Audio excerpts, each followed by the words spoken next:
Hello, race fans. This is Larry Supermouth Huffman, AMA Hall of Fame announcer, and this isn't Supercross. It's Wednesday!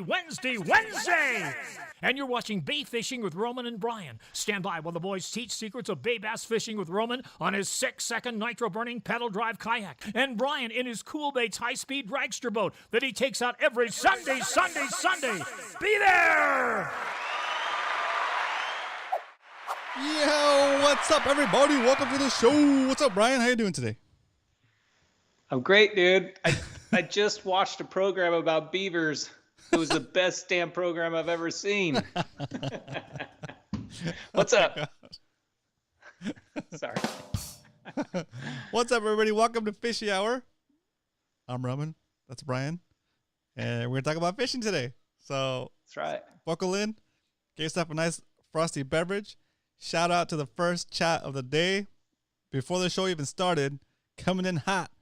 Oscar636 in the house. Let's go, Oscar. Nice. And Peter86 for the first like of the evening. Do me a favor, guys. If you're in here and you like the show, hit that like button and type in bit in the chat. Or if you have the emoji for it, spam the heck out of it. All right. Ready? I'm ready. All right. So first order of business is always Pop Top. Shout outs. Yeah, shout outs. We did the shout outs. Oh, wait, shout outs. Yeah, more shout outs. What's up? Mark G's back. What's Salty up, Mark? Rice in the house. Let's go. Salty Rice is here. Leonard is here. Carl Black. Let's go, Carl. Spinning Rod Rebel Marvin. I got Cal. What's up, Cal? Welcome back, Cal. Spotty at Best. Welcome back. Oscar636 again. Arnie in the house. What up, Arnie? Arnie, hit me back with that response in my text if you heard back from Chris. I got Leonard. I got Oscar. I got Benji in the. What up, Benji? Let's go. I got Mark G. What's up, Mark? Oh, Mark G. Hey, Mark G. I owe you a voucher for last time you won, dude. For for February's drawing. So I'm gonna send that to you tonight in a message on Discord. I'll direct message you through Discord. Okay. And guess what? Instead of being for $25, you're gonna get one for $30. So you can still buy a shirt. Bam. You just got. It's got like inflation money right there, dude. Like opposite of inflation, right? your gift certificate appreciated another $5, so you're in the money. All right. I got Brian likes to fish. What's up, Brian? I got what's up, Doug?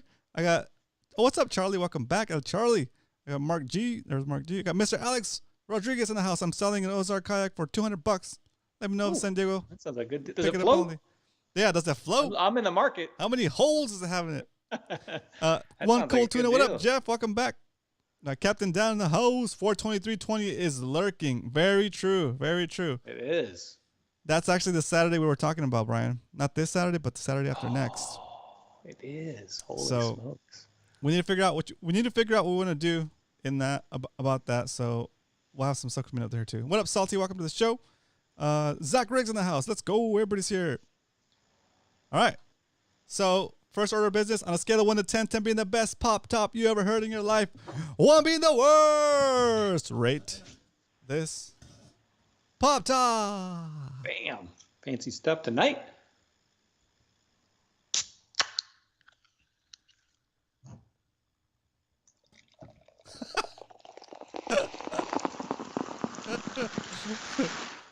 Pinky up glass tonight, man. Living it up. Let's go.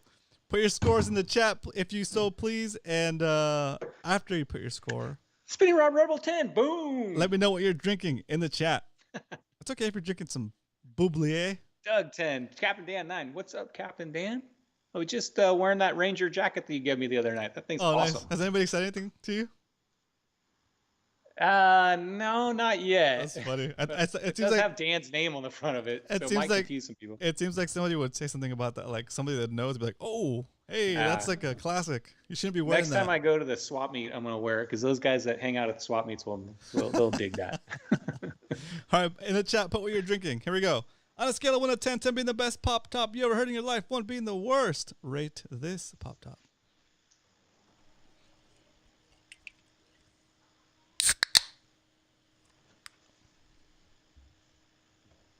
Cola Zevia for the win. Cola Zevia. Let's go for the Cheers, sponsorship. Everybody. Cheers, Roman. Cheers.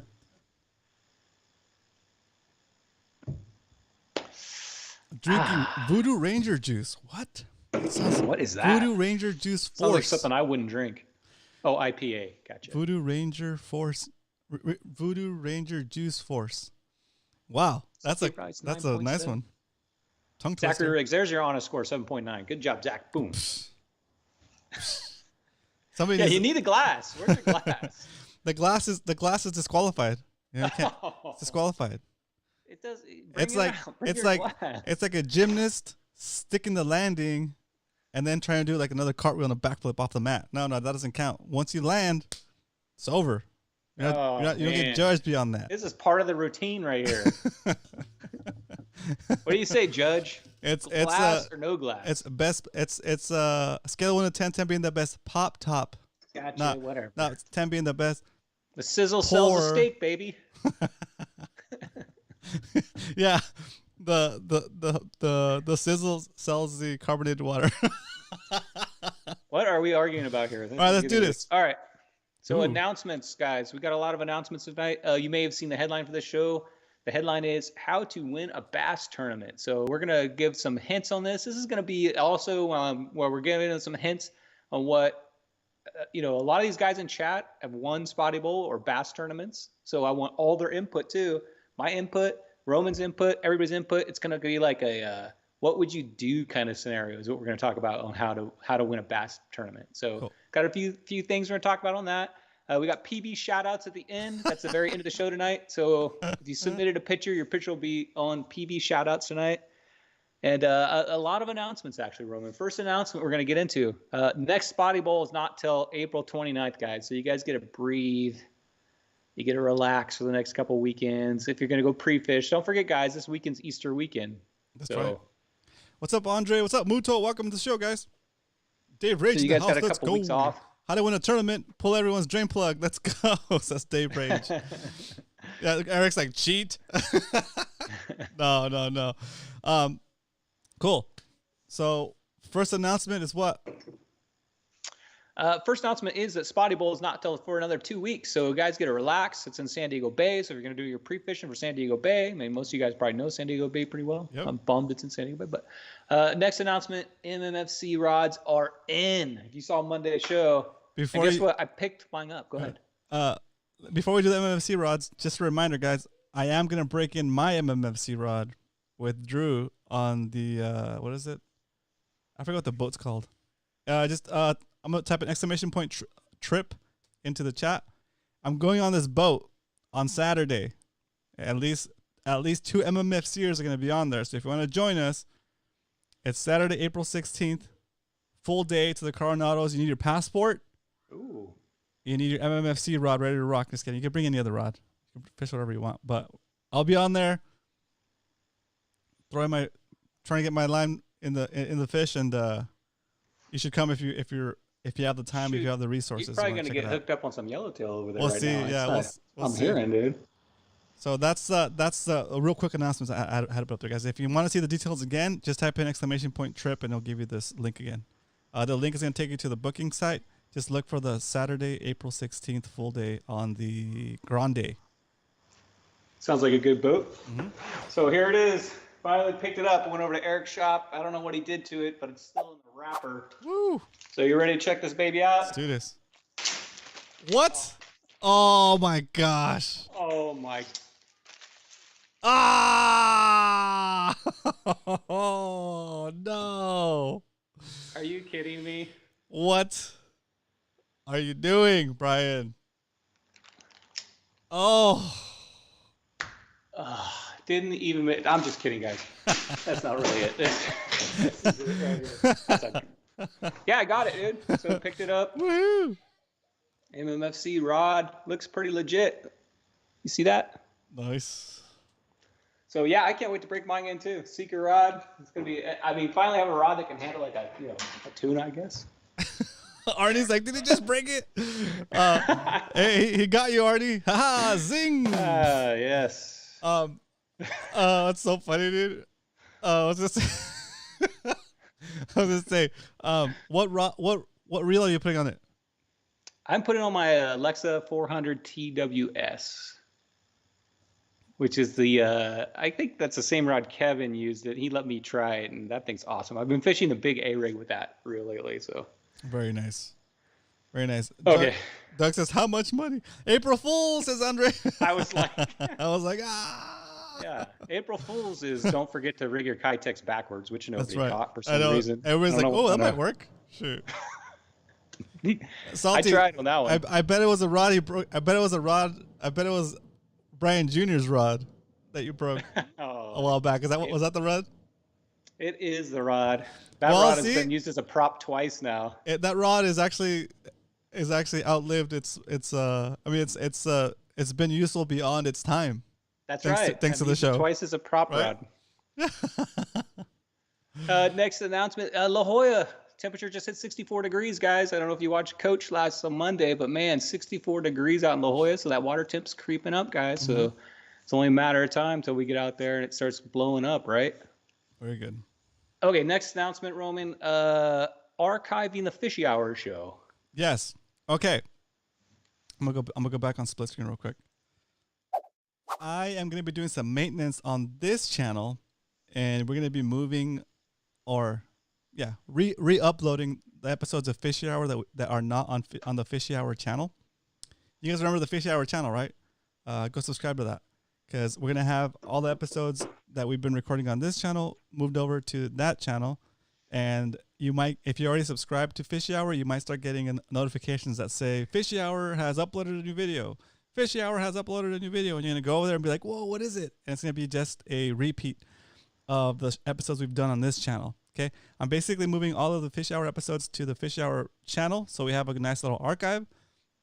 And on this channel, for now, we're only gonna do lives, and as soon as the live stream is over, I'm gonna move it over to the Fishy Hour channel for archive. Okay, that way all the Fishy Hour channels all the Fishy Hour episodes are there in one place, and it's going to be easier for us to find them down the road, and it won't affect my stats on this channel, because I think the volume of episodes that we're doing twice a week is still affecting the performance of my channel and how it's getting indexed by YouTube.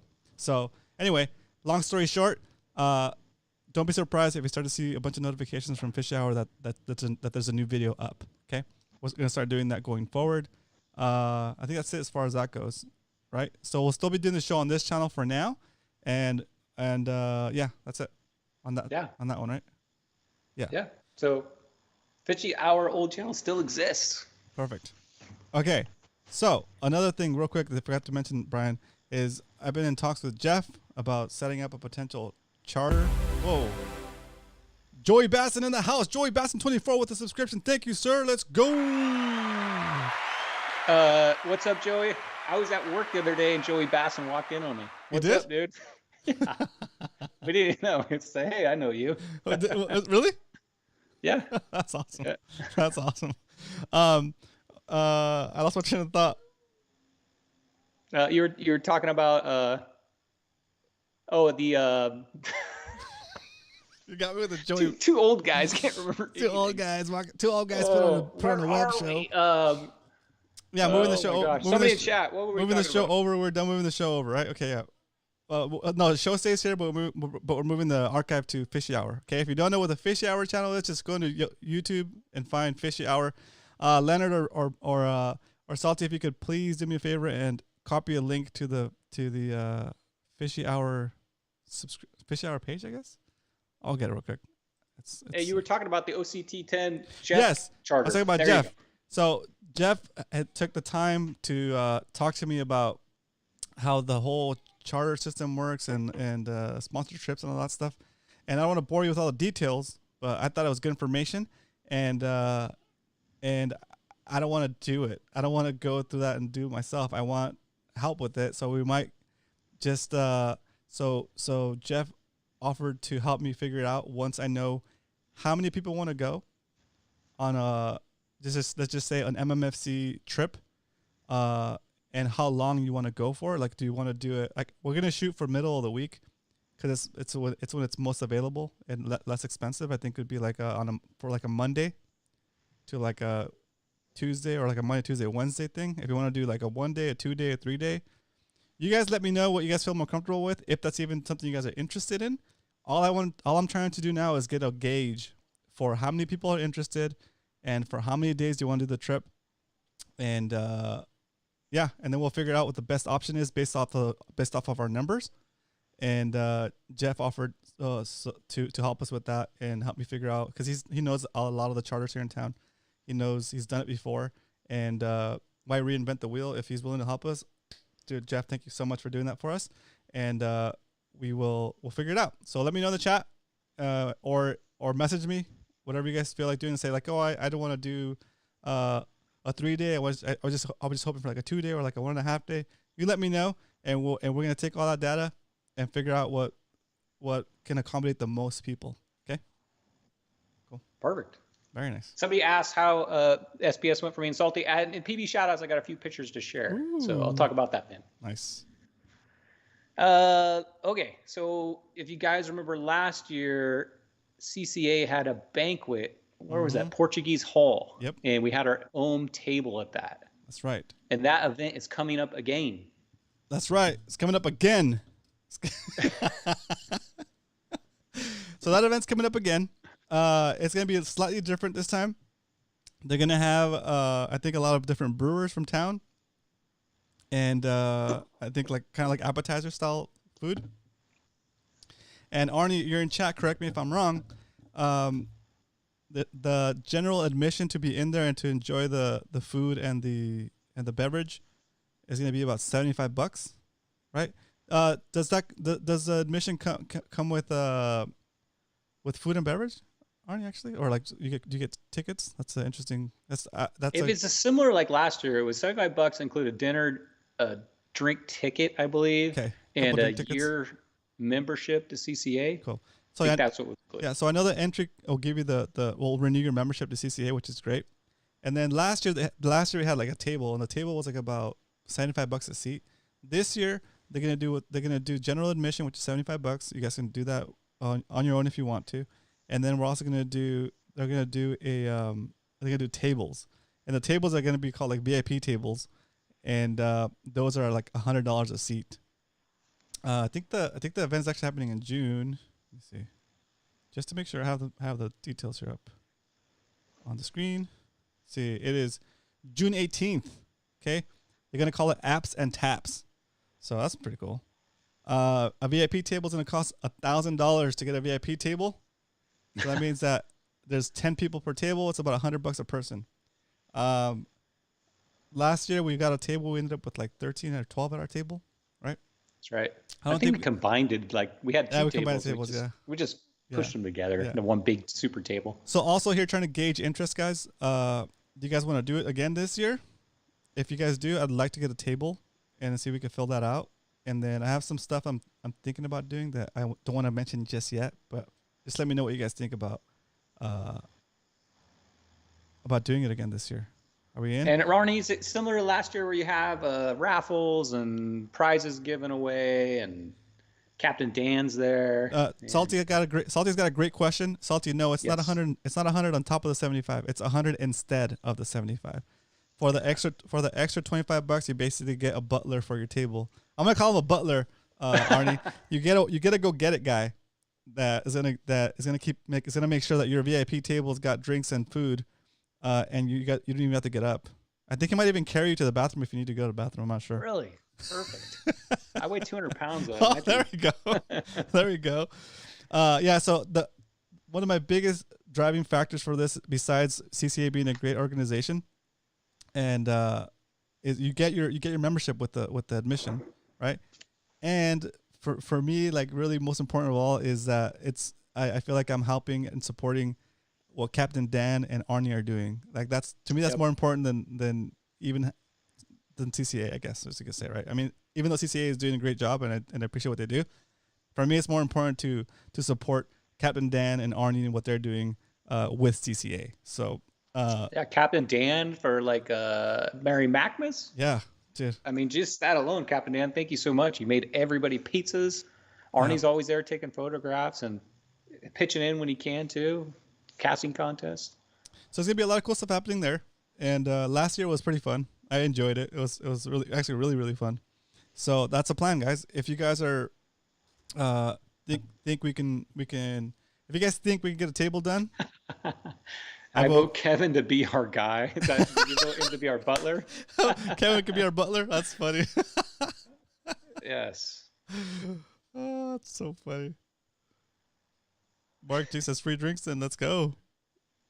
Very cool. Yeah, that's So the it thing. seems like there's some interest in that. All right, good. All right, so I'm gonna tell Arnie. I'm gonna go ahead and tell Arnie that we're good for one table, and then next week on Monday, I have a special announcement for you guys that are like on the fence about it. Make sure you don't lose your Mac coins, guys. Those are they're not worth anything. All right. All right. Ready? Let's go to the next assignment. Or the next. I'm talking. Okay. I'm talking to like my kid. Do your next assignment because like they're homeschool. My next assignment is MFC Instagram drawing. We missed it on Monday, so we're gonna go do that right now. Brian, you got me. Okay, here we go. I slapped it together, guys. I got my list of people that were featured on the Mad Max Fishing Club Instagram page or stream. What do they call it now? Feed on the Instagram feed. Yeah. Post feed. Yeah. I guess a post would be a picture, right? Yep.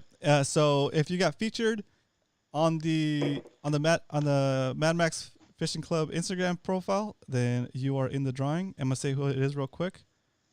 As soon as I can find that spreadsheet, there it is. Okay, we have an entry for Spotty at Best, an entry for Matty Two Hooks. Let's go, Matt. An entry for Brian Likes to Fish, an entry for Mel 315 Desert, I think. An entry for Super Rigs, an entry for Izzy DLC. What up, Izzy? An entry for I Like Greed. Oh, and an entry for Fishing.Gavin.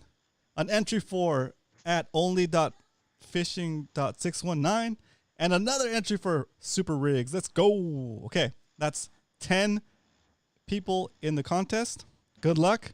I'm gonna pop up this random number generator real quick. I'm just gonna do it. Let's see. Random number generator from 1 through 10, since we have 10 entries. And I'm gonna share this screen real quick. Brian, give me a second. Let's see. Share screen. Browser share. Okay. I gotta pick the window capture. There it is. All right, here it is. The random number generator of randomness. Dun, da, da, da. It's just a Google random number generator. So minimum is 1, maximum is 10, and I'm gonna hit generate, and whatever number hits, that's who's gonna win a $30 gift certificate to the shop.romancastro.com. Number 3, and that is, go back to my spreadsheet. Here. Number 3 is, Brian Likes to Fish. What? No way. Okay, so You want to redraw? you know what? I'm going to give that away at the end of the show to somebody. Whoever participates the most in chat during the how to win a tournament is going to get that for me. Or whoever has come up with some good answers and questions, I'm going to give it away. Perfect. I'm going to give it away. Perfect. Okay. I like that. I like that. That sounds good to me. I'll let you judge it too. Oh, shoot. Let's go. All right. So that's what we're doing, boys. Rigged. No, it's not rigged. It's not rigged. It's not rigged. That's so funny. It'll be me, Brian. I hope so, Zach. All right, here we go. I'll sell it for Mac coins. Save those Mac coins, guys. You're going to want them. Save those Mac coins, boys. So if you read the highlight of this show, or I guess the start of the show, it's how to win a bass tournament. And so I'm going to read off some hints that I have learned over the Everybody's mad at you, Brian.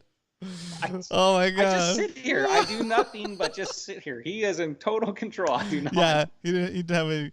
Hey, don't get mad, guys. You gotta post. Gotta post some pictures, boys. I literally have nothing to do with that. That's so funny. Don't be a hater on me. Plus, I'm giving it away. Oh, so. Carl says he buys the Mac coins. Nice. All right, Carl. That's funny. Where do you buy a Mac coin? You'll buy them off other members, as you're saying. Oh, gotcha.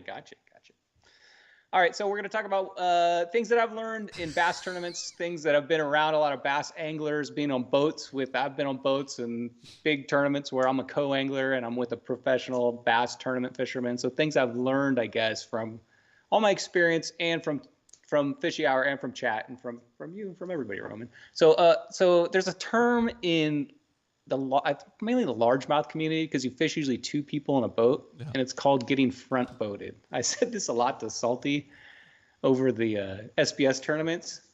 And then what it means is the guy in the front boat is usually in charge of the boat. He's controlling the trolling motor, and he's controlling what direction the boat's going, right? And he gets basically like first jabs, first shot at the new water. So normally you're fishing down the shore, right? And you get front boated. The guy in the front of the boat is getting all the fish from the, because he's got first cast and you're in the back and you can't get the angle. And that's kind of the segment leading into this, is talking about how not to get front boated and how to kind of turn the tide, how to figure it out. So one of the tips I'd say, and guys in chat, these aren't just tips, but they're like questions. Do you do this? And one of the main things I see people doing is fishing that same lure. Like they get stuck on one lure, and they I'm not gonna say Ned rig, but they get stuck on one lure and they'll fish it all day, no matter what. That thing hasn't caught a fish in an hour, but they still know that in your head, in the past, that thing's been on fire, right? It works, yeah. It works. So it's worked. It's worked in the past, but it's something that I'm going to say is probably the main mistake I see made in a tournament, is you just don't want to give up your biggest confidence lure that's worked for you in the past, because it's worked so well and it's going to work. I mean, some lures are different though, like Muto submission fishing, he probably fishes that jig constantly, but I can almost guarantee you he doesn't just fish the same 20-gram sumo all day. I bet you he is changing it to the assassin. He's changing it to 40-gram. He's changing it up. So he may be fishing the same jig, but it may be a different color. Yeah. Same with like the Ned rig. It may be a different weight. It may be just a different presentation, different presentation that takes that fish. So my advice to you is try at least have 3 confidence baits that you go out with. And don't fish the same lure again and again and again. Carl said, you're talking to me. I can feel it. Carl, so I watched you for about an hour, and you were in the right zone and you're doing the right things. But if it's not working, dude, you're just beating the dead horse. You're literally, okay. So let me just take this for instance. Let that horse rest in peace, bro. Well, no, you can bring that horse back out of the barn, but don't beat it all day in the exact same zone. Put that horse in the barn and then try to bring it out in another zone or a little bit different area. So from what I see, like I'm not picking you here, Carl. You brought it up, but but since you want to consult, here we go. Let's just say let her rip. Is going down a pylon with the same bait over and over and over and over, and he's gone down 30 pylons, say, and he hasn't got bit yet. What you should be doing, Carl, is hit those pylons with your confidence bait. If it doesn't, turn around, take out your second bait. If it's your A-rig, your gulp, whatever it is, throw that thing behind you. Try that thing out. Hit those pylons, and then maybe go back, and before you hit those other pylons, throw that bait down those pylons, and it's a different presentation. When you cast out far, then a vertical fishing is a different presentation than the power fishing. So cast it out and see if that works. And then when you do find that one of those two work, take advantage of it. They're not biting your vertical, so then go to your A-rig or your power fishing or your crankbait, whatever was working, and then keep trying that until that dries up. So rotate baits. Don't just, I'm fishing the Ned rig. I don't care what anybody says. I'm gonna that all day long, because that's what worked for me last week. Don't get stuck in that rut. Very interesting. Hey, are you is it humid in your garage? Am I sweating? Your lens is fogging up, I think. Your lens. Is this a joke? No, it's not. Your lens on your camera is you serious? It's fogging up, yeah. Oh yeah, it's definitely fogged up. Maybe it's a thumbprint. Oh, you know what? There you go. Because I live with this face, I rub Vaseline on it every time before the show, trying to give myself a good filter. Did you buy a beauty filter? It's good. No, it's good. It's good. Keep it going. No, but where could you get one of those if you needed one? It's getting steamy. If a guy were to get where he want to get one, I'm asking for a friend. Where would I get one? Sauna session, says Oscar. That's right. It's a sauna. Creature baits for vertical fishing. No, but I get your point. Your point that you're trying to make here. So we stay on topic on how to win a bass tournament is even though people say don't try something new on tournament day, well, you can't just try the same one thing because you know it works on tournament day. You got to change it up if it's not working. Exactly. So you don't, I mean, what happened a week before or 3 days before tournament day may not happen that. So you got to be able to adjust. It's perfect if the Ned rig all of a sudden is catching fish, forget it. Stick with that. But if you're gone an hour and you haven't got a bite, you need to try something else. Not saying to just put that thing away for the whole day, but especially for me, when I go up to a zone and I'm not catching a fish, I'm staying in that zone for a little bit. I'm not doing a big move, but I'm trying different stuff. I know Salty does the same thing. We'll try 3 different baits, and sometimes you could be in the exact same pylon or the exact same grassy area, and one won't work and the other's on fire. You just have to find what's on fire. So it's called Dave Ridge finding a pattern. So and Dave Ridge says stick to what you know only. Gotcha. He's kidding. Yeah, we're gonna get to that, Dave. He's yeah, kidding. you don't want to tournament day. I mean, there's pre-fish day is the day to figure out stuff. Okay. Okay. This is all about trying to win an actual bass tournament. Right. Roman, do you remember back in the day when you'd fish with like your grandpa and you'd be like stomping around the boat? You back then you had your boom box on your shoulder. You're going to town. I don't know what kind of privileged background you think I come from, dude. You're on your big sailboat. I don't know. You were fishing, let's say. On my grandfather's with yacht, your dad, right? your grandpa. Daddy Bill Gates, Scrooge McDuck over here. No, bro. And, I never even heard of a boat until I was kidding. I'm on a kayak, Brian. I'm on a kayak. Okay, let's say you're fishing on the pier. Oh, okay. Or on the shore, okay? Sure. Yep. Sure, there you go. Got it. And your grandpa's like, shh, shh, shh, shh. And back in the day, remember, everybody's like, you're going to scare the fish, right? Yeah. Do you think that's true? Do you think that when you pull up onto your spot, you should pull up full on heavy, I don't know, throw it in reverse, stop your boat, snap around, open up your thing, slam it down, sit down, you got your radio going. Do you think that bass that is sitting there and all of a sudden he sees this PA-14 wheel in and hears all its commotion, do you think that's gonna affect the bite for you? I think it does like 100% on in freshwater. In saltwater, it would depend on whether that area is already kind of like a racket. Like for example, like near the bay under the jetliners. That's so loud, right? Yeah, but this is a noise that is different from the white noise they're used to. They're used to hearing that moored boat kind of rock.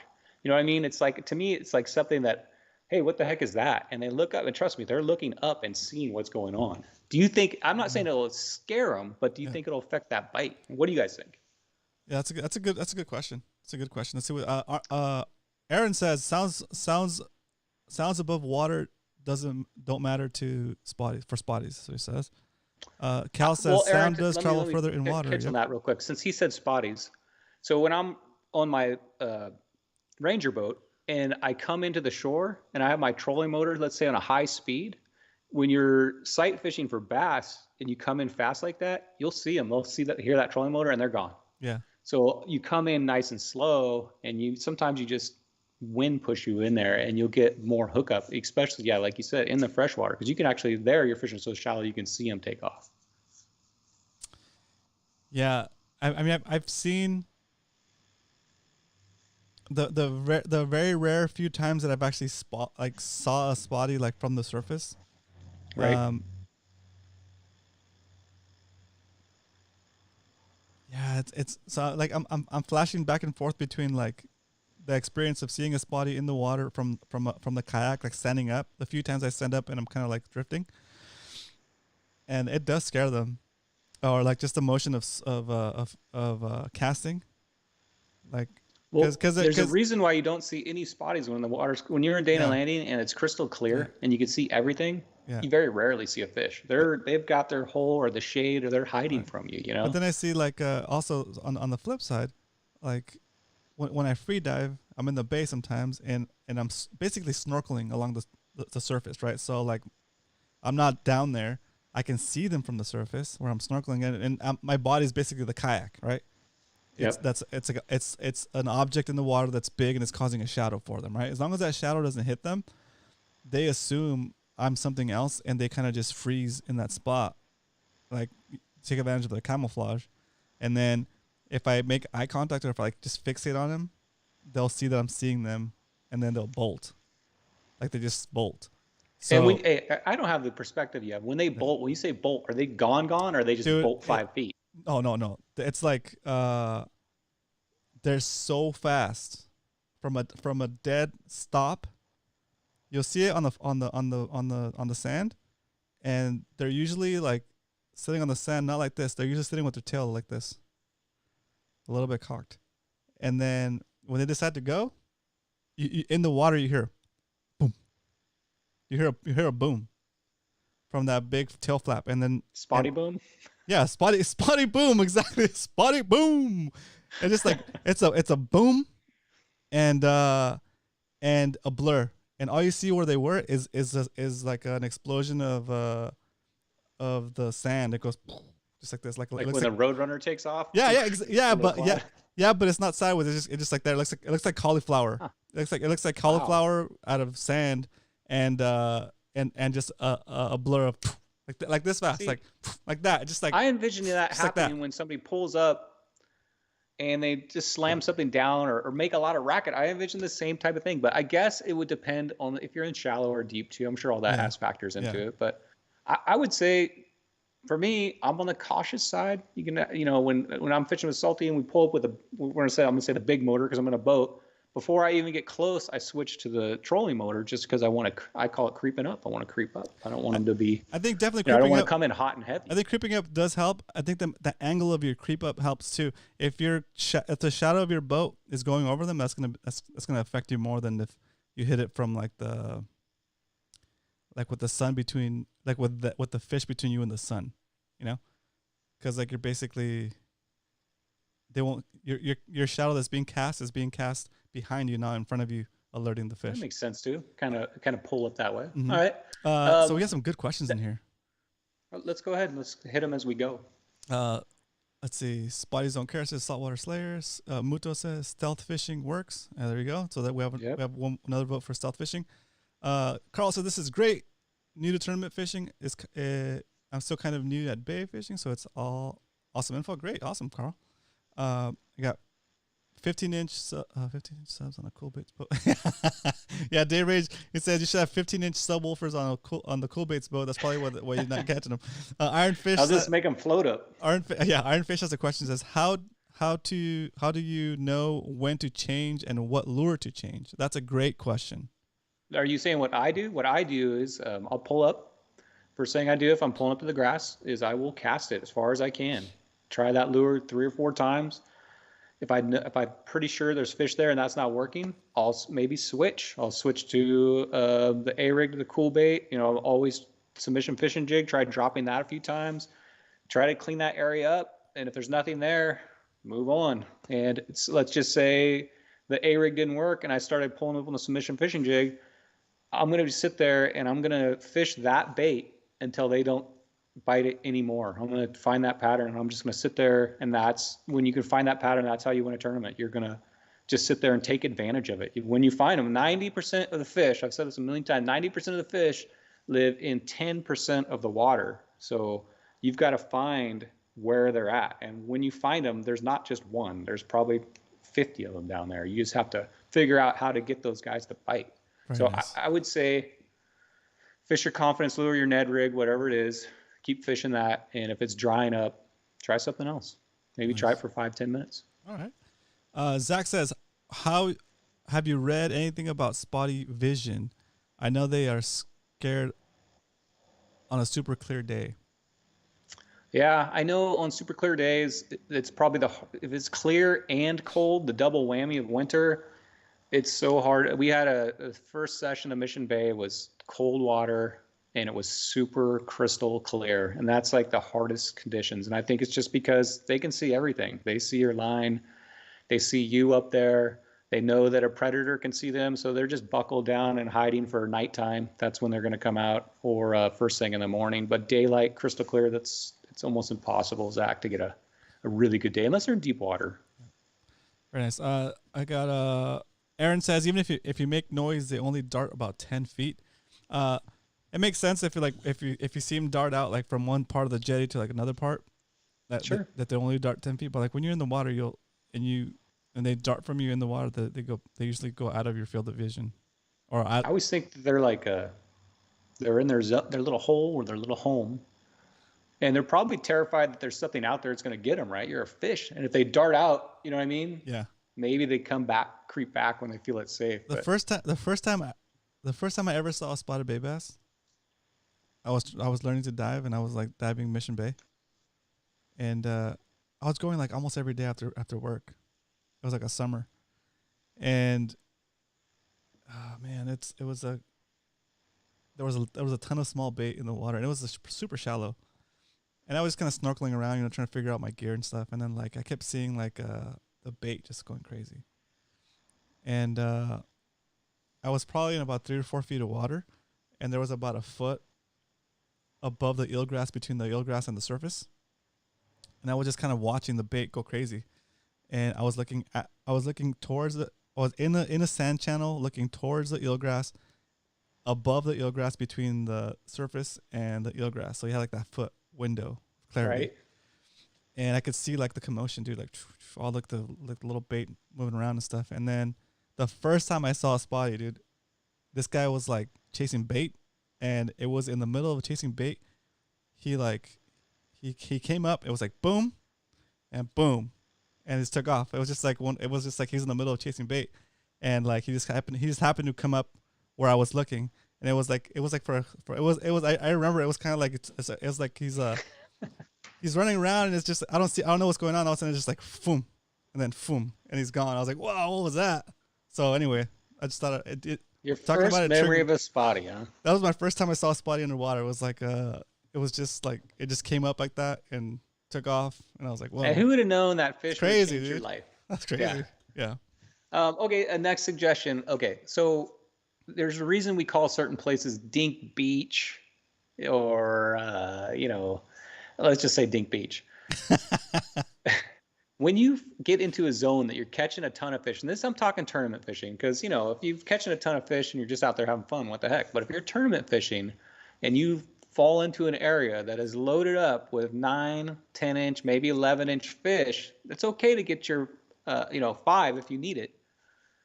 But you're not going to win a tournament by sitting on a spot like Dink Beach and just pray that you're going to get a big one, because normally those 9, 10, 11-inch fish are just hanging out together, right, Muto? Like a nursery. They're just hanging out there in a group, feeding on whatever they're feeding. That's like their safety zone in numbers. Probably the same brood, probably. You'll get your 5, but if you want to win, you're going to have to, unfortunately, even if you're catching 20 fish, you're going to have to leave that area, guys, because it's not going to, the odds of you pulling out like a legal bass when you're catching 9 and 10s, it's just probably not going to happen. The odds are against you. And I think it's hard when there's that many dinks in there for the big guys to compete. I don't think they want to do it. I don't think they're there. And it goes exact opposite, though. When you find that 15-inch or 14-inch fish, to me, in my experience, the big guys are hanging out together. So if you can find a 14-inch fish, don't leave that spot. You keep fishing that spot, because there's most likely your odds are going to be another big fish there. Very, very true. Very true. So I've got some corroborating comments here from Aaron. It says, big bass punk little bass. So if you're catching dinks, move, because there's no big ones around. That's perfect. Yeah. Well, you can get your first 5, but if you're trying to call out fish, you know what I mean? Or if you're having a rough day, you've got 0 fish, of course. Yeah. Get as many as you can. Try to upgrade as you can. But if you're trying to win this thing, you've already got 5. Don't just sit there. Move. Yeah. Move to a spot and try to find where the big guys are hanging out. Mark G, dude, and everybody's commenting on it. It's been a while. Hope everything has been going good with you, man. If there's anything that we need to talk about, let me know. Hope everything is good. Welcome. I'm glad you're here. Welcome back. Super glad you're back, Mark. Welcome back. I know one will tell me, but I've never heard of. Oh, I know no one will Dink tell me, but I've Beach, never heard of I'll Dink give Beach. out that location. I'm listening. Because, If anyone wants to share Dink Beach is a great place to take somebody that's from out of town or I'm a gonna new take you, angler, Zach. somebody that just want to make sure that they get a fish, right? Yeah. They don't care if Feel it's the bite. a monster. They just want to get, it'd be funner for them to catch 10. And Dink Beach is right at the end of the Coronado Bridge, right in this little grassy area. Like, where we launch at the Coronado Bridge, you go as soon as you get on the water, you go right and you go past the bridge. That's Dink Beach right there. Yeah, and if you want to go and have some fun and catch some 9-inch spotties, there's a spot, dude. Just make sure you don't gut hook them and cut the hook if you gut hook them. That way you don't have to mess with them. Mark G says, "Thanks, Trouble." Oh, okay. Oh man. All right. Well, yeah, my contact info, dude. If you need any help with anything, let me know. Dave Rage has a question. He says, "How far for a move from a Dink Beach type place?" Basically, he's saying, like, so if you find an area that's dense in dinks, dink density to the max. How far? Let's think off that about where spot those should you dinks are move? hanging out, Mark. Or was it Mark or was it? That was Dave. Dave. Okay, Dave. They're hanging out in shallow water. They're hanging out in that grassy area right there, right? So you may not have to move very far from that area. Let's just take that Dink Beach, for example. If I was getting tons of spotties there, I might cruise around over the bridge pylons, hit that a little bit, see if the fish are getting a little bit bigger there. You're going to go from 10 feet to 16 feet if you do that. And then you got the mooring boats over there. Try those real quick. And then if that doesn't work, try the reef. Just try all those local zones. You don't have to make a move across the bay, but maybe try to find a drop off or a pylon or a boat, mooring boat or something like that. And if the fish get bigger, then you're in a better zone. Right. That's interesting. It's very cool. Because I mean, think of it like it's like fish real estate, dude. Those things got to live somewhere, right? And you imagine having to compete with like 100 baby spotties. Yeah. And then every school of fish that comes in there is going to get hammered. Yeah, and then there's probably halibut like on the drop off leading up to Dink Beach, ready to just like destroy them if they try to creep out. You gotta be big enough to make it past the drop off to the pilings. That's crazy. Yeah, and those spotties may be food for another, like a halibut or something. I don't know if they, maybe they're waiting outside for that kind of bite. Yeah. Okay, so next, talked about the big fish hanging out together. One of the big things too is look for signs of current. If you, like Coach always says, fish the points. Fish, when you visually look at what's going on in the water. If you see bait jumping, if you see current going around a point and behind that point is like a dead zone, like a still zone, a lot of the time the big fish will want to stay in that zone because whatever's floating by, they get first dibs on, right? Yeah. So a tip is to look for visuals no matter what it is in the bay because, it's a lot of visuals. See what you see on the surface. If you see current breaks, if you see bait jump in, whatever. You know where it's easy? Have you guys ever been on the water and you see like it looks like a trail on the water? Like either the water is like, it's like slick there or it's like it's not as ripply as the rest of the water. That's like a current break right there happening. Either two currents are coming together or there's water there moving along. A good place where we've seen that. Or there's a spot where the contour on the bottom is changing and it's shoving water. Yeah, it's just that manifests a lot. Like when you first launch out of Dana Landing and you go straight out. Paradise Point. Yeah, you usually see that coming like from like the first bridge all the way to Paradise Point down to the second bridge. You'll see that little trail. It looks like slick water. That's kind of what we're talking about. Look where that goes. Look what it hits. And then think of it from a fish's perspective. If they're trying to conserve as much energy, right? They're trying to survive. So what's going to be the least amount of energy that the fish has to expand versus the reward? And that's like the treadmill effect, right? You want to be out of the current so you're not using energy to swim, and your food is being brought to you by the current, right? So it's pretty intense.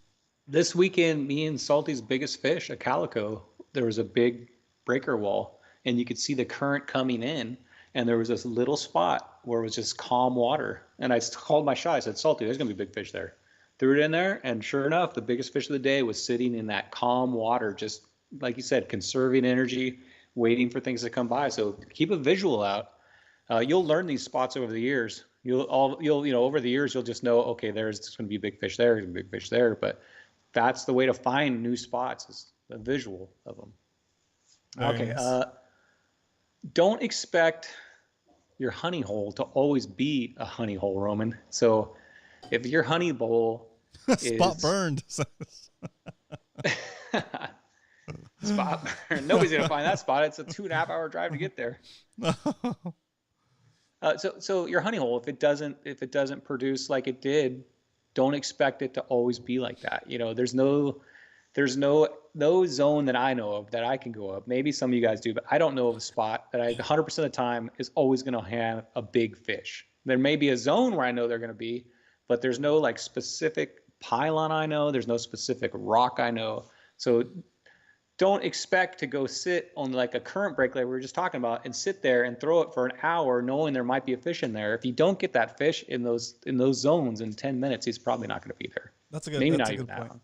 that one. Aaron, how long do you fish a spot before you move on, dude? Do you do like 5 casts? Do you do like 10 casts? Do you do like 5 casts with one lure, try something else? And then how long do you fish a spot without getting bit or without getting nibbles before you move on to your next spot?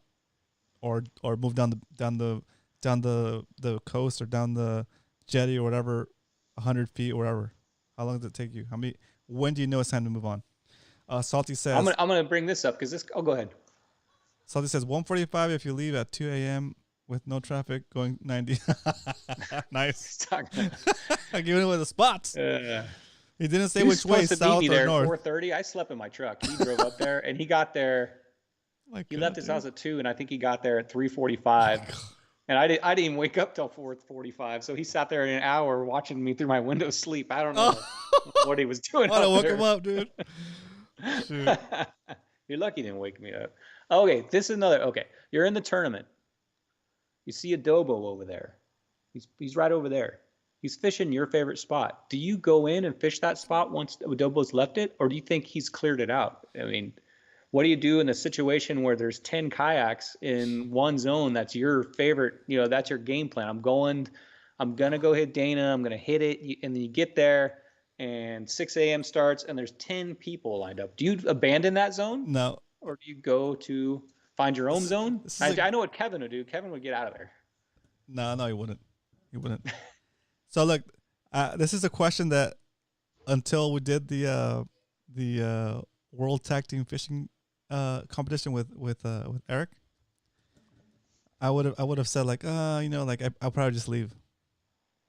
There was 6 2-person teams fishing America's Cup Harbor, and at some point there's no way for you to get a fresh spot. It's already been, everybody's fishing through there, right? Hellfire's been rained down on every spot. Yeah, so I was fishing certain areas. And I was overlapping with other anglers, and I was kind of paying attention to what they were fishing with. And I was going right to where they were fishing and getting fish right as they left. On the flip side, other people were fishing the spots I had just left and getting fish on different lures. So, and then at that point, I was like, well, what the hell, dude? I'm just going to go back to the same spots where I was catching fish earlier.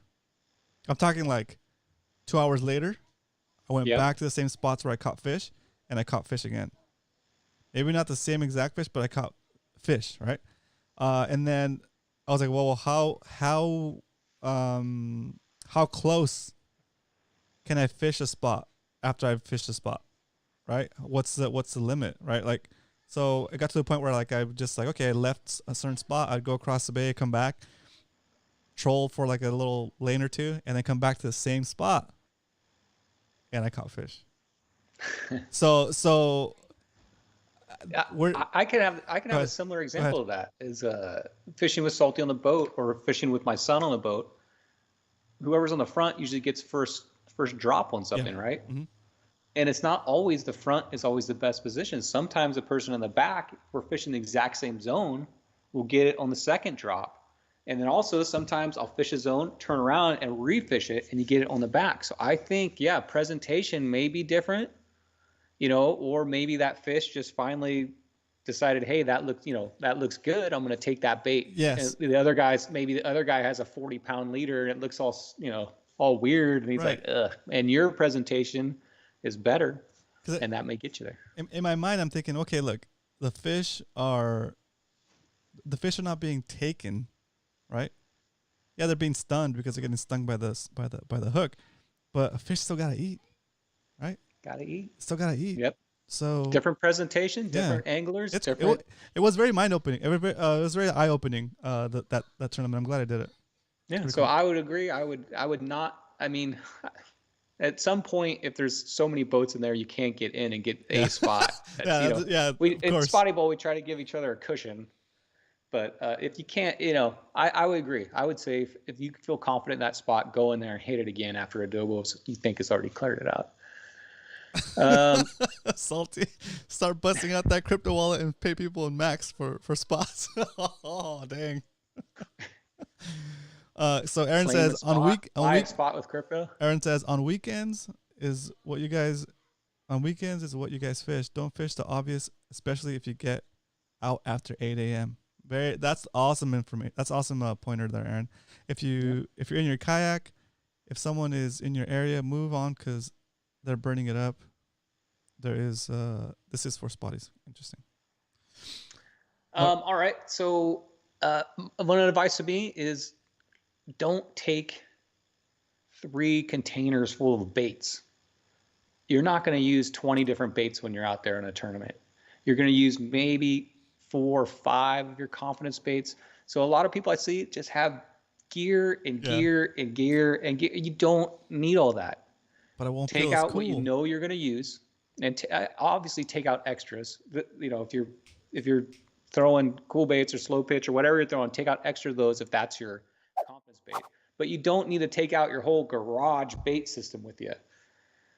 Have everything really organized. When you break that off, usually you're in the hot bite when you break off. A fish has got a big one, gone around the pylon. Have it organized where you don't need to open up, search for everything, tie this, get this. Have it organized, or even have a different rod set up ready to go with the same bait, so that when that bite does happen, because the time window on spotty bites is very small sometimes. You make or break yourself sometimes in like not even a 1 hour period. I'm going to say like a 15-minute, 20-minute, maybe 30-minute period.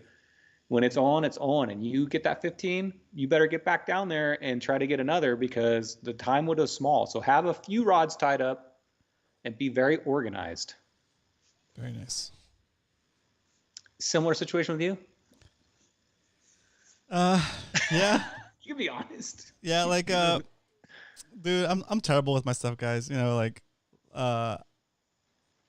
is how to win, remember. This is how to win. I know. How to win. I don't know how to win, guys. Not to go out and how to like Sunday fish. I've only how to try to win. I mostly Sunday fish, guys. I Sunday fish on tournament days too. Like what was it? Not the World Tag Team one. The World Tag Team one. I was really trying to give Kevin a run for his money, but it just destroyed us, dude. I think I got up to 22. No. Hey. 22. I think 22. Day. Right. Maybe I'm giving myself too many fish. At least 20. I broke 20 for sure. Yeah, basically what I'm trying to say is have your gear, and I'm not speaking from personal experience. I'm giving you advice that I don't even follow. Maintain your reels and stuff, I guess. Because like I've been in situations where like I'm ready to go. I'm ready to use my crankbait rod, especially that's ready to go, and I cast it, and then I can't get my reel to engage, and I'm like, son of a. I have to reel it up with my finger because it won't get back in gear.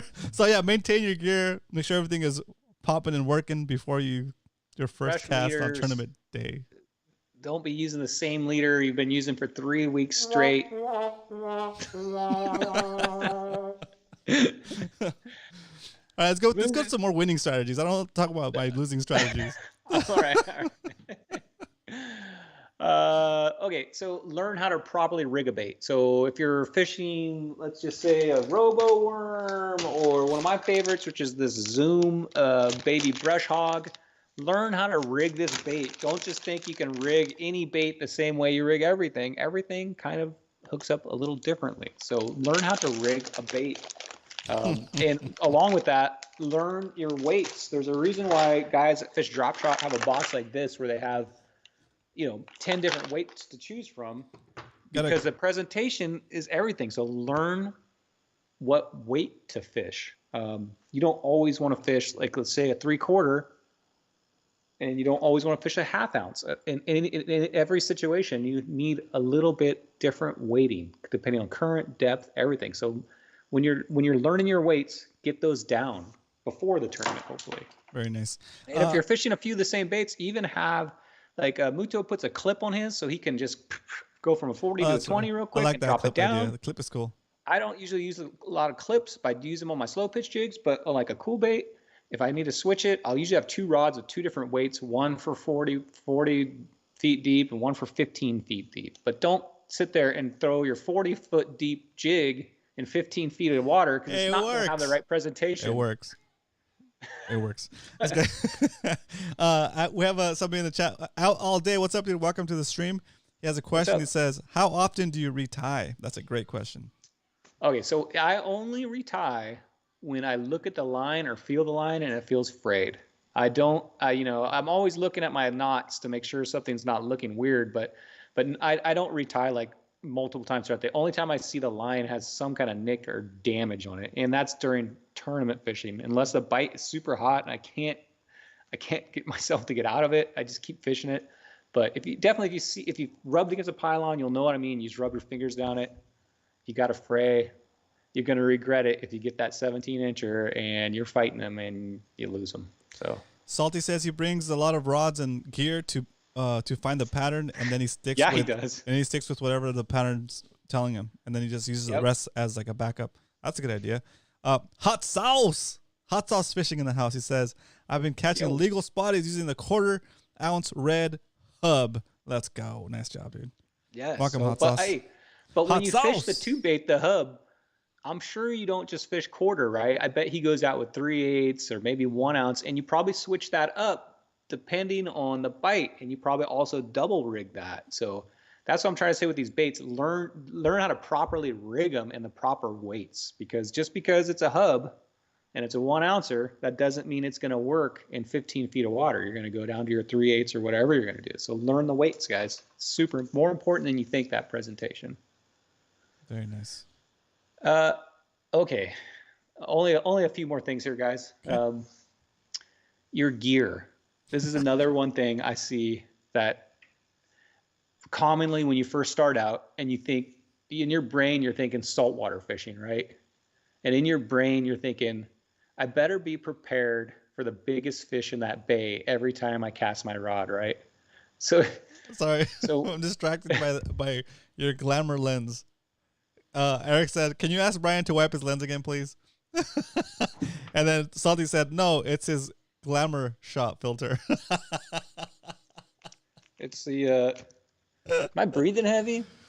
Oh, yeah, there you go. Is that better, Eric? Yeah. Oh, wow. High def. Dang it, there goes my lens. That's so funny.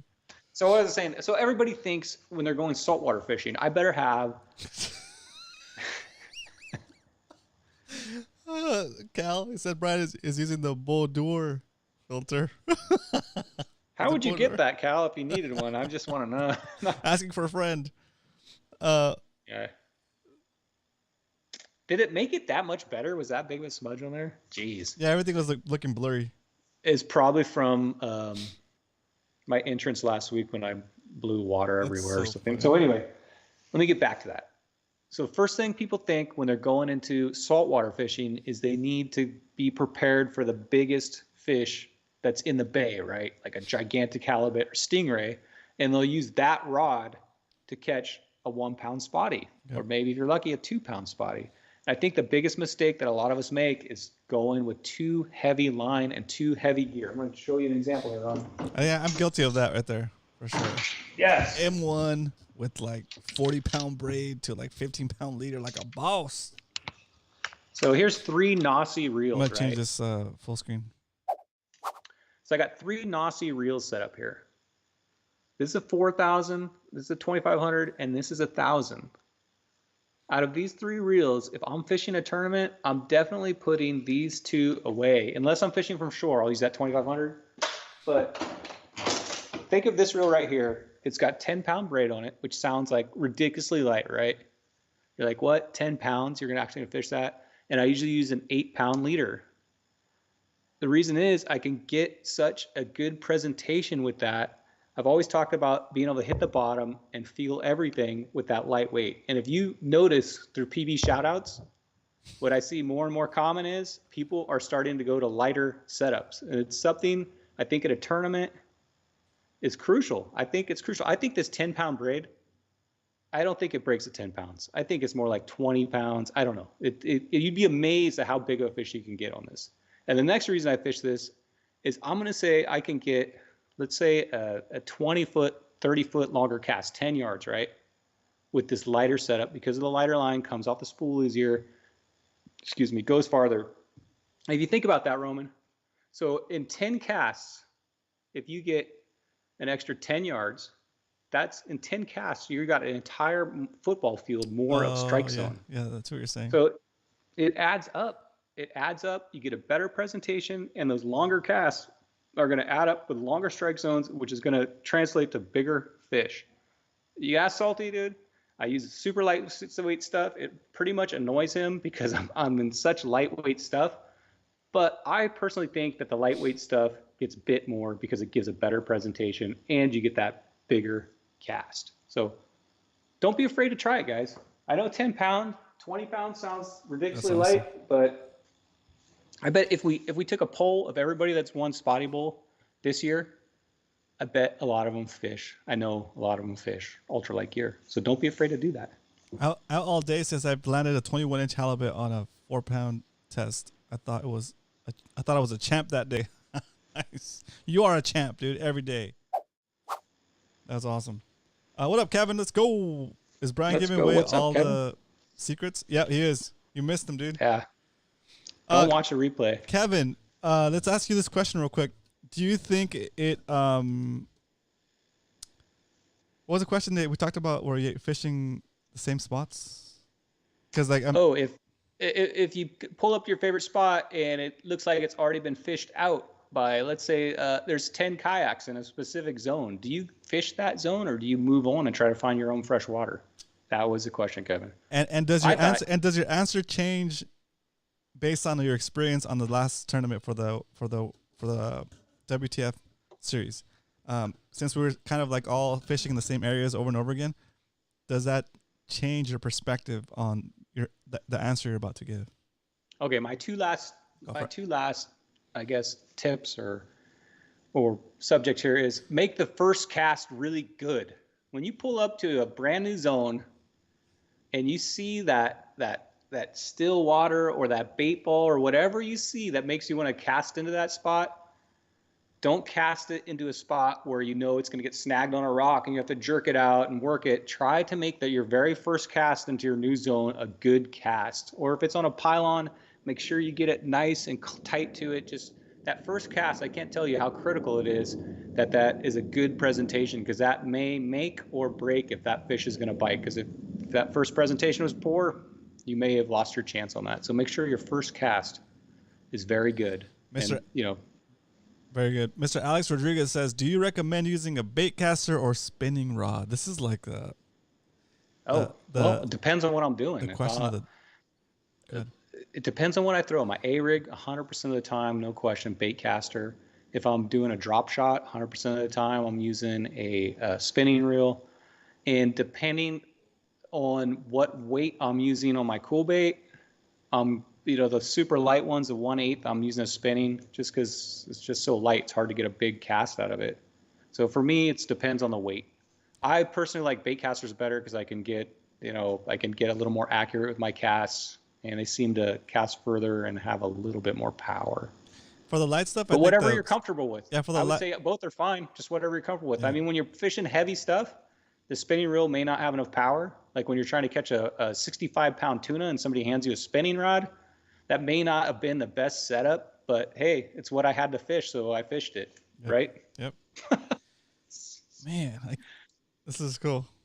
What do you recommend, mono or braid? Dun dun dun. Oh my gosh! So I braid the leader. Everything I fish, 100%. So I used to be a braid to fluorocarbon, but now I'm gonna be a braid to mono based on the testing we've done, and I'm just basically working my way through all of the fluoro that I've bought.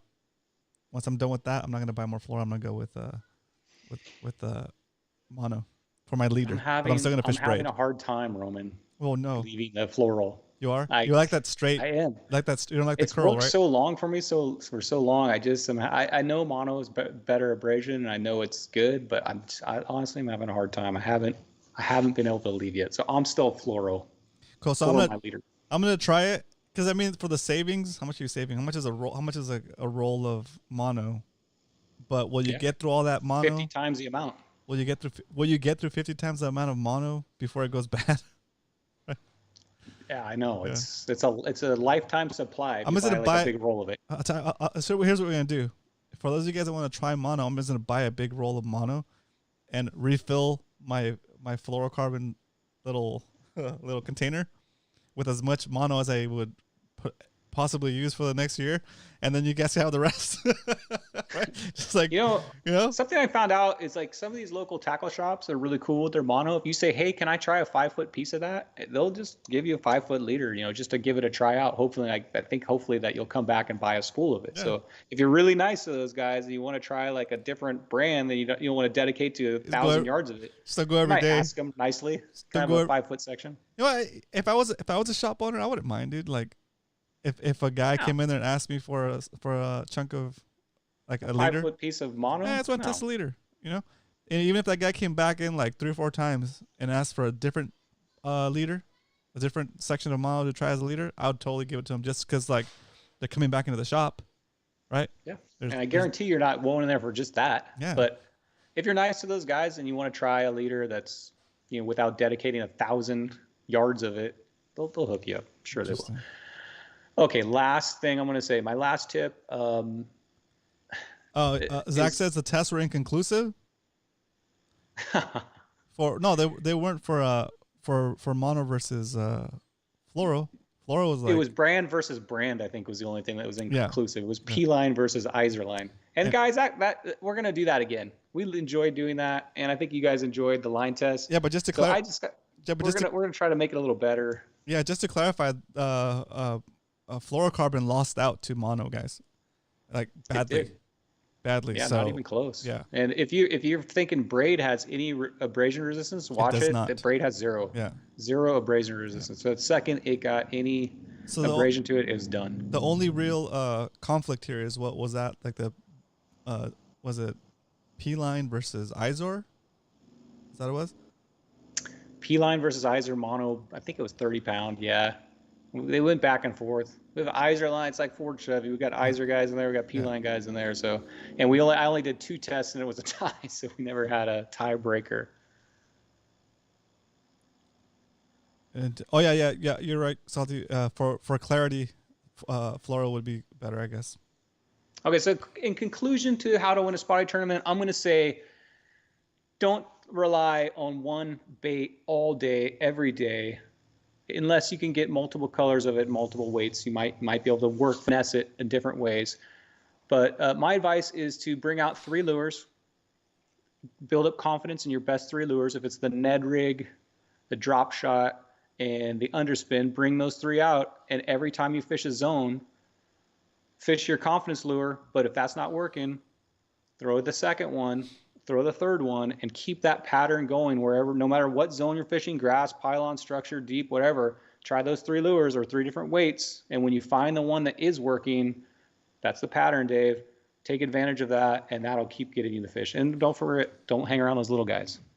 Yeah, that's good. And with that, is there any other questions, Roman? Because I think that is we're past 8 o'clock, so I'm going to wrap this baby up. The only thing I would add to that advice right there of trying all those different lures, for somebody that has spot lock, it's a lot different than for us kayakers that will end up drifting like a distance. The way I would apply that technique on a kayak would be to start your drift, fish your confidence lure like you would on that drift, whatever, and then reset that same drift with the other lure. There you go. And then reset it again with the third lure if you're not getting bit on the first or second. And then that would be the way to really test out if the fish Find are the there. pattern. Right. Yeah. It's gonna take longer, but it's It may take longer, but if you're fishing that same bait for 2 hours, you don't get a bite. it's true. You're not wasting any time because you're not getting bit anyway. So you gotta figure it out. You gotta figure out what they're biting that day. It doesn't matter what they bit yesterday. It's about they're biting at that specific time. And with that, Roman, I'm gonna move on to PB shoutouts. I'm gonna go with my screen share. Let's go. What's up, everybody? Whoa, there we go. My autofocus freaked out there for a second. Hey, I hope you guys enjoying the show so far. Thank you for hanging out and being here. We'll be back here again on Monday. I'll be back here on Monday, and I got a special announcement on Monday, guys. So come back. You're going to be surprised at what we're going to do, and pleasantly surprised. So just hang in there. See you on Monday. And now we're going to do one of my favorite segments of this show. I see you're ready to split. Okay, here we go back to split screen. Let's go. And ready for it. Air guitar time. Here we go. Ready? I'm ready. We've seen you out on the water. They say you fishing harder. I guess we'll find out this week on our PB Shout Out. Nice. Let's go. Thank you, Anthony. That's a killer song. Okay, so if you guys want to be on PB Shoutouts, send me direct message. Brian Likes to Fish on Instagram or Discord. Give me a picture of your fish and a little story behind it, and you will be on next week's PB Shoutouts. First up, we all know who this guy is. This guy, during the WTF League, caught himself as PB Halibut. If you don't know, that is Eric the Judge. Dude, Eric makes that halibut look small, dude. What are you saying? Hey, Eric, notice I didn't put a Chiefs hat on you. High five, buddy. That was nice. That was nice. I know. I figured I wore that joke out. I'll figure out something else, though. I was using my Shakespeare rod with an Alba Garcia winch reel 65-pound braid trolling an A-rig. Let's go. 5 generic redhead jig heads with the half swim baits he got on Wish. I think that's like a internet Wish. It's like Amazon kind of. He caught it at 8:30 a.m. When he caught that thing, he did not have a net. So his buddy, Happy Skunk, came over and let him borrow his net to get that thing up and get it off. And I think when he was done with it, he didn't keep it. He handed it off, I think, to the Malone family. Oh, very cool. I think I got the story. Let me see those Eric, halibut I got a sandwiches. I always look at people's setups. Eric, what do you do with that can of WD-40 in there? Is that a scent? What are you using that for? That's a secret scent right there, dude. That's so funny. What's up with the WD, huh? Is that a mechanic thing? It's probably what he uses for scent. Yeah, might be. Next up. What's up, Jesse? We got Dave Rage here. Dave Rage. Okay. Sounds like he had an epic weekend. So he started his weekend at 4 a.m. and fished Spotty Bowl Friday morning. I think I saw you out there, Dave.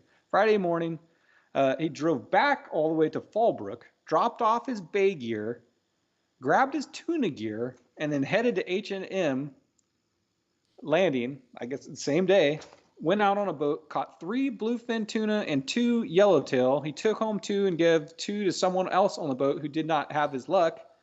Wow. Is Dave on in the? Hey, Dave, yeah, he's in the chat. Hey, Dave, was that like where was that? Where'd you get? What boat was it? And where'd you guys go? Dude, you must have been exhausted too. Just fish Spotty Bowl and then go fish on a boat. Got home Sunday morning, so that's what he left Friday, Saturday. So that's a day and a half, okay, right? Day and a half. Okay. That's all I needed to know. Day and a half. Okay.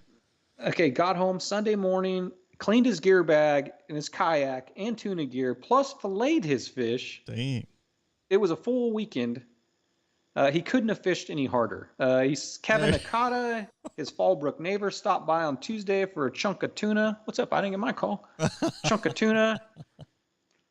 He showed him around and hooked him up with a bag of avocados and citrus. That's pretty cool. Oh, very cool. Sounds like a party at Dave's house. Yeah, right. This is how he caught these tuna. Fish caught in the night with a rod. The rod's not. I can't read it. Pin Fathom reels, 60 pound with 100-pound braid, 80-pound mono top shot, 250 grams Shimano flat fall. Fish wasn't big. It looks big to me, Dave. I don't know what you consider big. Fish wasn't big and barely pulled drag. I just reeled in. The fight was about 5 to 10 minutes. Oh, wow. Man. I'll take that. I'll take that fish for 5 minutes. Shoot, that's perfect. Fast. The other bluefin were caught early in the morning, so night and morning, Roman's what I'm hearing. Is that what you're hearing? Yep. Night in the morning, used a California rod rated 15 to 40 and an Abbott MXJ 65-pound braid, 30-pound mono top shot with a floral leader. Second setup was a Phoenix Abyss rod, 15 to 40 pound, also with an Abbott MXL rod, 65-pound braid, 25-pound leader. Fly lining sardines. So it sounds like got them on the live bite. Bites were only very active when the baits were active. So you had to have an active bait, that sounds like. That's always the case with live bait, right? Had to play the fish a bit more due to the lighter line, so give them a fight. I learned lots last year on how to get the fish to the boat faster. Yellowtail were caught on the setup as well. Fly lining on a patty. Broke off 2 after the hook set. Retied my knots. And that was my lesson learned because he thinks his knots were loosened up or had a fray in them. Most of the day we were in Mexico, and you could see the islands, or he was south of the Coronado Islands. Oh, okay. There's his catch. Oh, and look at that. Oh, that's awesome. Dang. Look at that. Nice. Ooh. I got one chunk left from last year. Okay. Next up, we got Luke. Let's go. That smile. Luke, guess what? Awesome. That's his first largemouth ever in his life. Well, first, let's do a round of applause for Dave. Dave first. Dave, nice job on that tuna, dude. I was waiting for the fillets to come up. And then, congratulations on your first largemouth bass. There you go. That's cool. He was out there on April 7th, Lake Miramar. Caught it on the drop shot on 10-pound test with the Robo Worm Margarita Mutilator. Yeah, that's like the most popular color in largemouth history. So good. Stoked, dude. Guess how he got it? He went out there with Adobo. Adobo brought him out for his first time. So Adobo, thank you for putting a club member on the fish, Adobo. Dude, nice. Thank you, Captain Adobo. Luke, what are you doing with that giant Rambo knife on your chest? Is that just in case something? In case Adobo tries to get crazy. I'm not messing with Luke on the water. When you're meeting random dudes on the internet, you gotta make sure you're ready. Yeah, that's intimidating, dude. So good job, Luke. Way to get in there. Now that you've got that bite, you're gonna be addicted. That's gonna be a lifetime hobby. You watch. Next up, Joe Ham the man. Guess what? Got his first fish on a cool bait. Right on, Joe. Nice. Didn't give me much information, but all he gave me was that he caught his first fish on a cool bait. There you go. That's cool. Hopefully many more. Let's see what color you got there. Brown? Yeah, it's pretty good. It looks like a Z-Man. It looks like he's fishing he's fishing where the moss is too. Yeah. Oh yeah. So good. Yeah, that is a Z-Man, isn't it? See, like we just got a bunch of information off this picture. So and he's on a dock. So. Yeah. And he's wearing an AFCO glove. All that adds up to a spotty, I guess. All right, next up, look at who we got here. You guys don't know, that is Cal. Cal, do you ever catch just one fish? No, 2 at a time only. He hopped on the Point Loma for a half day with some cool co-workers. The first 2 reds on the boat were mine. Slow pitching in the 80 to 50 foot deep water. Got bit on 130 gram Submission Fishing Co. Right on Muto. Nice. White Knight Javelin. Gear used was a Daiwa Luxa TW300HL on a Major Craft Giant Killing Jig Rod. Man, that's a serious name for a rod. Yeah. Major Craft Giant Killing Jig Rod. 50-pound Daiwa J-braid with a 25-pound Iser mono leader. Good job, Cal. There he is. Cal. Not the biggest sculpin cow, but I'm going to talk about that one. Wait a second. Look at the size of the jig that thing ate. I know it's bigger than the wrist. Sometimes you wonder what these fish are thinking. I mean, do they actually get baits that big? I mean, geez. Short sculpin bit the snow cone javelin and various rockfish. There's his bag right there. Let's go, Cal. That's cool. It was hard to slow pitch jig due to the heavy current, but it looks like you got a pretty good bag there, Cal, for a half-day boat. Next up, we got Tanner. Nice. I think Tanner got 2 PBs at once here. Nice. So he had a double rig hookup bait, and he pulled up his PB sheephead, and I'm not sure if that lean cod was his PB, but he pulled up 2 big fish at once. He was fishing the Saragusa 6000 with an 8-foot medium heavy rod, 30-pound Power Pro Super Slick with 30-pound mono. So there's the trend, Roman. People are going to mono leader, and a 1.5 ounce hookup baits, green sardine with a 3-way swivel, and he was in San Quintin, Mexico. Oh, very cool. Oh man, Joe Hamilton says last fish for a while. He broke his collarbone on Monday. Ouch! Dang, dude. Sorry to hear that. I haven't. That sucks, Joe. I'm sorry. I hate to say it, but I think I may have a broken hand also right now. I dropped my table saw on it today, so. Hopefully that won't affect my fishing. You didn't drop your table saw on it. You got in a bar fight, right? You punched somebody in the face. I wish it was something that cool, but unfortunately, no bar fight today yet. Dude. Next up, this is the strangest catch that may have ever been on my boat, and that is this. Salty Dangler was slow pitch jigging and pulled up. I want to say he said this was a spider crab. Yeah, you ever seen one of these, Roman? Yes. It was the size of like if you took a bowling ball and sawed it in half. It was like the size of that. It was a beast, dude. I've never seen one of these that big. I've seen crabs pulled up, but nothing like this one. And that is Salty's PB spider crab. There he is. Nice. I think he got it on a Daiwa rod and a Daiwa reel with a slow pitch submission fishing jig, I think, in 15 feet of water by the rocks. So congratulations, Salty. That's the best fish he caught all day. Oh. I'm just kidding. You did pretty good.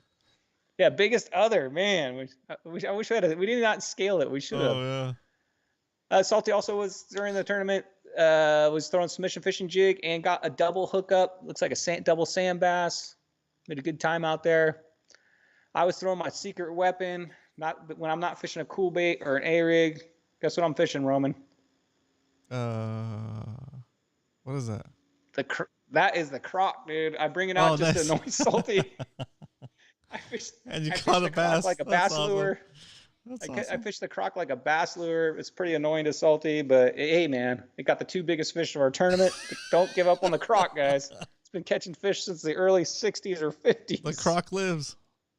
The croc. Don't give up on it. And this is our haul. That's our biggest fish, the calico right there. I already told you the story behind that. Unfortunately, we did not win, or I would have a big check behind me. It's really hard to win this one. And we finished mid-pack, guys. 13th place, I think, Salty. 13th place, so we gave it our best wing, but did not win this one. And that is it for PB shoutouts, Roman. I'm going to exit my screen share here. Very cool. That's cool.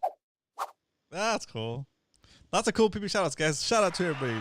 Round of applause from the live studio audience. We are running so late. I know. We're gonna try to tidy up the show, guys, and refine it a little bit, so we're gonna get closer to that hour mark, but still provide as much entertainment and value to you guys as possible. So remember, if you start seeing notifications from the Fishy Hour channel that the Fishy Hour channel has put out a new video, it's just because I'm taking the old episodes of Fishy Hour on this channel and moving them to the Fishy Hour channel so they're archived. I'm going to be removing them from this channel, and then we'll have the live streams here for now, and then we'll have the archive so you can rewatch any episode at the Fishy Hour channel. Do me a favor, if you haven't subscribed to the Fishy Hour channel yet, subscribe to it. I put a link to it in the chat right now. Click on that. It's going to take you to a YouTube page for Fishy Hour. It's going to pop up a little thing that says subscribe. Hit the subscribe button so you're ready to go when we put stuff on that channel. I'm not sure if we eventually will move the show back to that channel or not, but for now, we're still doing the show here, but the archive will be at Fishy Hour on the Fishy Hour channel. Ready, Ryan? Yes, I'm going to say a 1-minute story, a funny story, I hope, at my expense, of course. Perfect. But okay, That's so great. this weekend, I'm not doing a movie review, but at this weekend, I was decided, hey, I'm going to go see the new Dumbledore, the new Harry Potter movie, or Secrets of Dumbledore. So when I go to a movie, I have to pick up the whole neighborhood. I pick up 5 kids, me, my wife, and we go down to the theater. I bought tickets, way in advance for this. Get to the theater, so they scan my phone. Nowadays, you have reserved seating, right? So they scan my phone, they tear the tickets, they tell me go to theater number 10. I go into theater 10 and the place is packed. I'm like, okay. Go to my seats, there's somebody sitting in my seats. I'm like, oh no. And it's like a bunch of 5-year-olds and their parents, and I'm like, the movie's just about to start. I'm like, hey, you're in my seats. We're comparing tickets, and we both have the same seats. And I look up and the movie starts, and I go, what movie is this? And they go, oh, it's Sonic 2. So I walk out of the theater thinking I'm in the wrong theater, and I look at my tickets, and the movie that I bought tickets for doesn't even start till next week. I was a week early. So I rounded up we had our popcorn, we had everything, we're ready to watch a movie, and I was a week early. They let you I don't know in. how they let me in. They let you in. That's hilarious, dude. So Yeah, we move found it, out kid. that Dumbledore doesn't start till this coming weekend. But I almost kicked 5-year-olds out of their seats during Sonic because Awesome. We had a $10 super chat come in from Eric the Judge Lehman. Says, Happy Easter, guys. Happy Easter, everybody. That's I hope you guys have a hilarious. good weekend. If my hand heals up, I'm gonna get out there. I'm gonna snag some grass. I'm gonna catch some bass. I will see you guys later. Thank you, Roman. Good night, everybody. Thanks, Brian. There we go. Once again, Brian, thank you so much for taking the time to prep for the show, getting all the PB shoutouts organized, coming up with ideas for the main core of the episode, and for just taking the time out of your day to do it, dude. I know it's a lot of work. I know it's a lot of work. So thank you. Shout out to everybody in chat today. Thank you for coming by and hanging out with us today. I'll be back here on Monday. I have an announcement to make on Monday, guys. Nothing too crazy, but you'll want to hear this. It's going to be time sensitive, okay? You're gonna want to be watching. You're gonna want to be ready because it's limited, okay? And you want to be ready. That's all I'm saying. That's all I can say for now. Is you gotta be ready. So Monday, tune in. We're gonna have the regular episode. We're gonna have Coach on. We're talking about reports and stuff. But before we go over the reports, I'm gonna do the reveal, okay? And it's gonna be awesome. And just saying. I want to say something, but I'm not gonna say anything. Just tune in on Monday, okay? Tune in on Monday, and we'll see what happens, okay? Other than that, I'll be fishing on Saturday on the what is it again? Dang, I keep forgetting the boat name. Exclamation point trip in the chat. Trip. On the Grande. I'll be fishing on the Grande on Saturday. I think there's still spots open. It's Saturday, April 16th. The full day on the Grande out of H&M Landing. If you want to go. I'll see you there. We'll fish it up. I'm gonna try to make a video of that adventure, breaking in the my new MMFC rod. Okay, so I hope to see you there if you can make it. If not, I'll see you back here on Monday. Have a great night and good rest of the week. Later. Woo!